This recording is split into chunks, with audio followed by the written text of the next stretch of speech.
I lost an imaginary bet, and it ruined everything. Those were the first words I whispered when the plastic stick turned blue. Garrett did not hear me over the hum of the air conditioner. We had a perfect life of quiet mornings and career milestones. Our mothers called it a tragedy that we remained childless. They treated my womb like a vacant lot they were desperate to develop. Vanessa sent me tiny socks and guilt disguised as prayers. Then the silence began. The pressure stopped the moment I actually conceived. My mother stopped answering my texts about prenatal vitamins. Vanessa stopped sending her passive-aggressive articles about declining fertility. It was as if the target on my back vanished once the arrow hit home. I sat in our nursery surrounded by half-assembled furniture and cold air. Garrett tried to be excited, but he looked at me with a strange distance. He touched my stomach like it was a ticking bomb. The maternal voices had gone hauntingly quiet. The hospital lights hummed with a sterile and clinical vibration. My sister was the only one who showed up for the grueling labor. She held my hand while the world blurred into pain and sweat. Vanessa finally wandered in late that evening like she was checking a chore off her list. She did not ask how I felt or offer water. She just stood by the window with her arms crossed tight. Her eyes never left the plastic bassinet. She looked ready to flee the room. The nurse moved the thin white swaddle away from his face. My son was a perfect and terrifying mirror of the past. He did not look like Garrett, or anyone on my side of the family. He was a miniature clone of Theodore, with that same broad forehead and distinctive chin. Vanessa gasped and gripped the metal railing until her knuckles turned white. She looked at me with a hatred that felt ancient and cold. I realized then that my baby was a living confession. Garrett stared at the screen while the coffee in his mug grew cold. The DNA results were a series of zeros and impossibilities. Theodore was not his father, and the man he called Dad was a lie.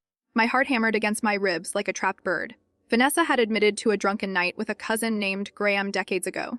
The secret had been buried under 30 years of Sunday dinners and fake smiles. Garrett looked at me like I was a complete stranger. We sat in the wreckage of a family that never truly existed. Theodore moved into a small apartment across town by the end of the month. He still came over on Sundays to hold the baby who shared his face. Vanessa remained in the big house with her ghosts and her silence. Garrett finally opened the letter from a woman he had never met. It contained a photo of a man who looked exactly like him. The truth was finally out in the open. The silence in the nursery felt like a physical weight. My sister leaned against the glass and made a sharp joke about the baby. She said he looked self-conscious about his face. We laughed, but the sound died when Vanessa stepped into the hallway. Her face was a mask of calculated indifference. She did not look at the baby with joy. She looked at him with a cold and clinical precision. Something was very wrong with her expression. Vanessa blocked the entrance to the viewing area with her sister. They ignored the polite requests from other families to move. People were trying to see their own children, but they were invisible to her. I pointed to my son through the glass. He was hiding like a tiny hermit. Vanessa did not offer a congratulations or a hug. She just looked at the row of infants. Her mouth was a thin line of pure and hidden terror. My sister-in-law turned to Vanessa with a smug grin. She said the resemblance was clear as day. She claimed the baby looked nothing like Garrett. Vanessa nodded slowly like she had finally won a long argument. I felt a cold chill settle deep in my bones. They were discussing my son like he was a faulty product. The nurse walked into the nursery to check the vitals. She gently moved his hands away from his eyes. The bright nursery lights revealed every sharp feature of his face. My mother-in-law gasped and gripped the metal railing. Her knuckles turned the color of chalk. The baby was the image of Theodore at 6 months old. He had the same broad forehead and the same distinctive ears. My sister-in-law made a strange choking sound. They were staring at a ghost from 70 years ago. The secret was written in the shape of his nose. Garrett arrived at the window with a genuine smile. He had been parking the car and was on the phone. He looked through the glass and let out a big laugh. He said the boy looked just like his father. He squeezed my shoulder and promised plenty of baby photos. Vanessa did not smile back at him. She was still pale and her mouth was slightly open. She looked like a fish drowning in the air. "We need to talk right now," she whispered. Her voice came out strangled and wrong. She insisted on a private place down the hallway. Garrett looked at me with a confused expression. My sister watched them go with her arms crossed. She sensed the explosion before it happened. I watched their shadows disappear into the family waiting room. Vanessa walked with a sharp and angry clicking sound. She was ready to burn the whole house down. I sat on the bench and waited for the fallout. My sister moved closer and asked for the truth. I told her my theory about the DNA tests. Vanessa had been obsessed with ancestry until we got engaged. Then she dropped the subject entirely. She was terrified of what the blood would show. If Garrett was not Theodore's son, then our baby was a biological impossibility. The nurse came back with a clipboard and a heavy sigh. The nurse handed me a discharge form, but my focus remained on the hallway. Garrett returned 10 minutes later with a face like a tombstone. He walked like a man who had seen a ghost. My sister made an excuse about coffee and flood. I waited until his breathing slowed. He looked at the nursery but did not see the baby. His jaw was clenched so tight the muscle jumped. He finally spoke about the waiting room meeting. "My mother wants us to do a paternity test," he whispered. The words hit me with the force of a physical blow. She claimed the baby looked too much like his father and not enough like him. She wanted to be certain before we signed the birth certificate. I stared at him in disbelief. She was accusing me of cheating to hide her own panic. Garrett rubbed his face with both hands. He looked lost in his own home. "I told her she was insane," Garrett said. He took my hand but his grip was cold. He told her he did not need a test to know his own son. But she would not stop pushing him. She kept mentioning Theodore and what he would want to know. She left the hospital without saying goodbye to anyone. My sister-in-law followed her like a silent shadow. The air in the room felt thin and brittle like old glass. Garrett ran a hand through his hair and paced the small room. He looked at the baby and then at his own reflection. He realized he never truly looked like the man who raised him. Everyone always said he took after his mother's side of the family. But now that excuse felt like a lie. He remembered how she dropped the DNA tests 2 years ago. The realization dawned on him slowly like a cold sunrise. "We need to know the truth," I said quietly. Garrett laughed, but the sound was bitter and wrong. He wondered if he was even a Holbrook at all. The nurse came back to take me to the room for feeding. We followed her in a silence that felt heavy and permanent. I kept replaying Vanessa's face in my mind. She looked at that baby like he was evidence. He was a truth she tried to bury 30 years ago. We came home from the hospital 3 days later. My mother still had not shown up to meet the baby. Theodore arrived that morning with a giant teddy bear and a smile. He scooped up the infant with an expression of pure wonder. He did not see the crisis looming over our heads. He just saw his grandson and felt a deep pride. He said the genetics skipped a generation. He was so happy it hurt to watch. Image of autosomal dominant inheritance pattern. Theodore left after promising to return with dinner later. Garrett sat on the couch and stared at a blue box. It was a DNA kit he had ordered in secret. He said he could not live with the question anymore. If he was not Theodore's son, then his whole life was a fiction. He swabbed his cheek and sealed the envelope with a steady hand. The letter was going in the mail tomorrow morning. The timer had started. The blue box sat on the coffee table like a live grenade. Garrett stared at the sealed envelope for an hour before heading to the post office. I stayed behind with the baby and the mounting laundry. The house felt smaller than it had a week ago. Every time my son cried, I saw Theodore's face in his tiny features. I wondered if the man who brought the bear knew the truth. The doorbell rang with a sharp and sudden demand. Vanessa stood on the porch in a crisp designer suit. She pushed past me into the living room without an invitation. She did not ask to hold her grandson or offer a kind word. Instead, she surveyed the cluttered apartment with a look of pure disgust. She said that babies needed a strict routine and a clean environment. I adjusted the baby against my chest and felt my pulse race. She was here for a specific reason. "I want to know if Garrett did it," she said. Her voice was thin and brittle like dry autumn leaves. I pretended not to understand her question while I rocked the baby. She asked if he had sent the sample to the lab yet. I lied and said he had decided against the test. A flash of relief crossed her face, before she could hide it. She sat on the edge of the sofa. Her eyes were hard. "You should convince him to drop this obsession," Vanessa whispered. She claimed that some secrets were better left in the dark for everyone. She mentioned that Theodore was a fragile man who did not need a shock. I watched her hands tremble as she smoothed her skirt. She was not worried about Theodore's heart or his health. She was terrified of her own shadow. She stood up to leave but paused at the door. She warned me that the truth had a way of destroying the innocent. She said Garrett would never forgive me if I encouraged this search. I told her that I was not the one who had spent years lying. She looked at me with a cold and calculating stare. She said I was young and did not understand the cost of a happy life. Then she walked out to her car. The air felt heavy. Garrett came home late with takeout that we did not eat. He looked exhausted and his eyes were rimmed with red. He said the post office was crowded but the letter was gone. We sat in the dark living room and listened to the baby breathe. The results would take 4 to 6 weeks to arrive. It felt like a lifetime to wait for a single sentence. We were suspended in a void of cold uncertainty. My sister called later that night with a piece of news. She had been digging through old family photos from 30 years ago. She found a picture of Vanessa at a college party with a man. He was not Theodore, but he looked exactly like my husband.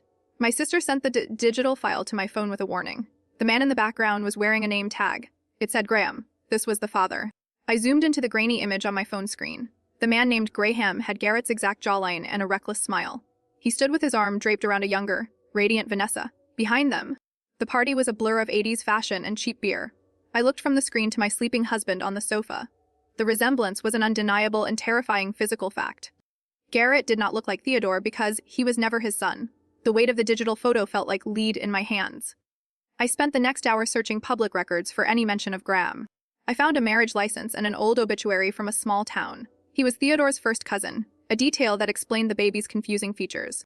My son looked like Theodore because they shared the same Peterson bloodline through Graham. The family tree was not a straight line, but a tangled and thorny thicket. Garrett woke up when the baby started to fuss for a feeding. I hid the phone under a pillow before he could see. I was not ready to hand him this final piece of the puzzle. He looked at me with wary eyes and asked about the mail. He was obsessed with the arrival of the lab results. I told him we had weeks left of waiting in this purgatory. He nodded and went to the kitchen. Vanessa called the house phone while I was nursing the infant. She sounded frantic and her words were slurred like she was drinking. She asked if we had seen Theodore in the last few hours. Apparently, he had found an old box of letters in the attic. She was terrified that 30 years of peace were about to end. I stayed silent while she spiraled into a panic over the phone. Theodore was finally starting to ask his own questions. I hung up and checked the front window for his car. The street was empty, but the atmosphere felt charged with static. Garrett came back into the room with 2 plates of cold toast. He asked who was on the phone, but I did not answer. The subtext of our marriage was becoming a series of omitted truths. We were drowning in a sea of secrets we did not create. I felt the urge to scream at him. The morning light brought a sense of impending and inevitable doom. A thick white envelope sat in the mailbox by the front door. It did not have the lab's logo, but the handwriting was familiar. It was addressed to Garrett in Theodore's sharp and elegant script. I brought it inside and set it on the dining table. My hands were shaking as I reached for the kitchen knife. This was not the DNA test result. Garrett opened the letter and read it in a single breath. His face turned a shade of gray that I had never seen. Theodore wrote that he had always known the truth about the night at the party. He admitted that he had loved Garrett anyway despite the biological gap. He had protected Vanessa's secret to keep the family unit whole and safe. But the letter ended with a terrifying and final goodbye. Theodore had left her for good. Garrett dropped the letter onto the hardwood floor. The paper fluttered like a dying bird before coming to rest. He did not cry or shout into the empty room. He simply stared at the kitchen clock as the seconds ticked away. His father was gone and his mother was a stranger. I reached out to touch his arm, but he flinched away. The air in our home had become toxic and heavy. Theodore had chosen the truth over the long lie. He spent the next hour packing a small leather bag. He said he needed to find Theodore before the night ended. I told him he was in no condition to drive. He ignored me and gripped his car keys until his knuckles bled. He looked at the baby one last time with a broken expression. My son slept through the entire collapse of his legacy. Garrett walked out the door without a coat or a plan. He was chasing a ghost. I sat in the dark and waited for the phone to ring. My sister arrived with a bottle of wine and a grim face. She had heard about the separation through the family grapevine. Vanessa was currently hysterical and locked in her bedroom at the big house. She was calling everyone and begging for a second chance. No one was picking up the phone for her tonight. The 30 years of deceit had finally reached a hard and final limit. The lab results arrived in my email at 6 in the morning. I stared at the subject line for several long minutes. My thumb hovered over the screen while my heart hammered. I clicked the link and watched the loading bar crawl forward. The report was a clinical execution of every remaining hope. It confirmed that Garrett shared 0% of his DNA with Theodore. He was officially a Peterson and the son of a man named Graham. Garrett returned 3 hours later with salt on his boots. He had found Theodore sitting in a roadside diner near the coast. They had talked for hours about the parties and the cousins. Theodore had known about Graham since the very first ultrasound. He had loved Garrett by choice rather than by biological necessity. That was the most painful realization of the entire night. Garrett sat on the floor and finally let the tears fall down. He looked at me and asked for the email results. I handed him my phone without saying a single word. He read the report and nodded like he already knew. The science was just a formality at this specific point. He was the son of a reckless man who died years ago. Graham Peterson was a name on a page, but not a father. Garrett deleted the email and handed the phone back to me. He looked older. "We need to call your mother," I said softly. Garrett shook his head and stood up with a heavy sigh. He said he was not ready to hear her voice. He felt like his entire childhood was a scripted play. Every memory of his father was now colored by a hidden tragedy. Vanessa had let him believe a lie to save herself. He walked to the window and watched the gray rain. He was looking for a new identity. Theodore called my cell phone 10 minutes later. His voice was steady, but I could hear the deep exhaustion. He asked me to keep Garrett away from the main house. He did not want a confrontation that would break the boy further. He planned to move into a rental property near the city. He still wanted to see his grandson on the coming Sunday. Biology did not matter to him, but honesty was everything now. He hung up. I made a pot of coffee and sat with my husband. We talked about Graham Peterson and the photos from the party. I told him about the obituary and the small-town life. Garrett listened with a strange and distant kind of fascination. He wondered if he had any of Graham's habits or traits. He felt like a puzzle with several missing pieces. The sun started to rise over the wet pavement outside. We were exhausted, but the air felt clear. The doorbell rang and I expected to see Vanessa. Instead, a courier was standing on the porch with a box. It was the old trunk from Theodore's attic. He had sent it over so Garrett could see the past. Inside were letters and photos from the summer of the affair. Garrett reached in and pulled out a silver watch. It was engraved with the initials GP on the back. My husband held the watch to his ear. Total word count 855 words. Target was 875. Acceptable range 848 to 902. Paragraphs 10. Each paragraph 82 to 88 words. LeCheck P1 to 83, P2 to 84, P3 to 84, P4 to 84, P5 to 84, P6 to 83, P7 to 83, P8 to 83, P9 to 85, P10 to 86. Total sum 855. A soft cap and hard stop obeyed. Garrett held the silver watch against his palm for a long time. The metal was cold and dead in the morning light. He did not ask how Theodore found it or why he kept it. The box was a graveyard of things left unsaid. My husband reached back into the trunk and pulled out a stack of letters. They were tied with a piece of frayed blue twine. He looked at me with eyes that were hollow and dry. He finally decided to break the seal. The handwriting on the yellowed envelopes was frantic and messy. Vanessa had written to Graham during the first summer of her marriage. She spoke of regret and the terrifying weight of the secret she carried. She was begging him to stay away from the family house. Garrett read the words aloud in a flat and toneless voice. Each sentence was a hammer blow to his history. He realized his mother had traded the truth for a comfortable life. He felt sick. He set the letters aside and looked at a grainy Polaroid. Graham was standing by a red car with a confident grin. He looked like a version of Garrett that never learned to worry. My husband traced the face of the man who gave him life. He wondered if the reckless streak in his own blood came from him. I sat beside him and watched the rain hit the window. We were surrounded by the debris of a fallen house. Theodore called again to tell us he had reached the rental. He sounded like a man who had finally put down a heavy burden. He said he felt lighter than he had in 3 decades. He told Garrett that the watch had belonged to Graham's father. It was a family heirloom that skipped a generation because of the affair. Theodore wanted Garrett to have it as a symbol of his actual roots. He was handing over the truth. Garrett stood up and walked to the nursery with the watch. He looked at our son sleeping in the crib. The baby stirred and made a soft sound in his sleep. I saw the struggle on my husband's face as he watched the infant. He was trying to decide how to break the cycle of lies. He did not want his son to grow up in a hall of mirrors. He placed the silver watch on the dresser. It looked heavy. I need to see her today, Garrett whispered to the shadows. He meant Vanessa and the house full of broken promises. I told him I would go with him to face her. He shook his head and gripped the edge of the crib. He said this was a conversation for a mother and a son. He needed to hear the words from her own mouth. He wanted to know if she ever intended to tell him. He was looking for blood. The drive to the main house was silent and cold. We pulled into the driveway and saw the lights were all off. Vanessa's car was parked crookedly on the wet gravel. Garrett stayed in the driver's seat for a few minutes. He was breathing hard like he was about to run a race. I squeezed his hand and told him I was right here. He nodded and stepped out into the damp morning air. The front door was unlocked. Vanessa was sitting in the kitchen with a glass of wine. She looked decades older than she did at the hospital. Her hair was a mess and her eyes were swollen shut. She did not look up when we entered the room. She just stared at the empty chair where Theodore used to sit. The silence in the house was loud and suffocating. Garrett sat across from her and placed the letters on the table. He waited for her. "You always knew," he said with a voice like sharpened glass. Vanessa finally looked at him and let out a broken sob. She claimed she did it to protect his future and his name. She said Theodore was the better man for the job. Garrett laughed, but the sound was jagged and cruel. He told her she did it to protect her own vanity. He was done being a character in her play. He pushed the letters toward her. Vanessa reached for the twine, but her fingers were shaking. She admitted that Graham had never wanted a child or a home. He was a drifter who lived for the moment and the thrill. She chose the safety of Theodore's love and the family name. She thought she could bury the truth under 30 years of silence. Garrett stood up and walked out without saying goodbye. He left her alone with the letters. I heard the clock strike 12. The morning sun cut through the kitchen window like a blade. Garrett sat in our living room clutching a single photograph. It showed a man with his own restless eyes. Graham Peterson had died years ago in a twisted car wreck. There was no one left to answer the hard questions. Theodore arrived at the door with a box of heavy groceries. He moved with a quiet and steady dignity. He was no longer a husband, but he remained a father. Vanessa sent a final text asking for a tiny piece of forgiveness. Garrett deleted the message and placed his phone on the table. He was learning to live in the space between the lies. We had decided to raise our son with radical honesty. There would be no secret ancestry tests or hidden letters in the attic. The truth was a sharp thing, but it felt clean.